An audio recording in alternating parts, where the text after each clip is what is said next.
నమస్తే అండి. మానవుడిని హెచ్చరిస్తున్నటువంటి భగవద్గీత గురించి క్లుప్తంగా ఆలోచన చేయగలరు.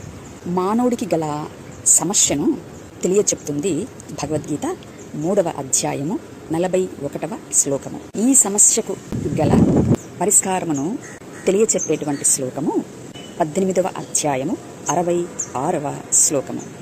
దీని యొక్క అనుభవ ఫలము భగవద్గీత 8వ అధ్యాయము 3వ శ్లోకంలో తెలియచూపుతున్నటువంటి వేద ఫలము అయినటువంటి ఉపనిషత్ సారాంశము అంతా భగవద్గీతలో ఇమిడి ఉండగా మళ్ళీ బ్రాహ్మణాలు, అరణ్యకాలు, ఉపనిషత్తులు వీటిని గురించినటువంటి ఉపమానాలుగా ఉన్నటువంటి పురాణ ఇతిహాసాలలోనికి అనగా వెనక్కి వెళ్లకుండా ఈ సముద్రమంత సబ్జెక్టు అంతా కూడా ఏ పరమపురుషుడి గురించి తెలియచెప్తుందో ఆ పరమపురుషుడిని మనస్సుతో పట్టుకొనుటకు, గుణాతీతము నాశనరహితము అయినటువంటి జీవుడిని చేరుటకు, ఆది అంతము అయి ఉన్నటువంటి ఆ పరమపురుషుడి గురించినటువంటి మాటను విశ్వాసముతో శ్రవణ మనన నిధిధ్యాస చేయడం వలన ఆత్మసాక్షాత్కారం కలుగుతుందనే సరళమైన భక్తిని విడిచి, అనగా న్యాయమును, కనికరమును,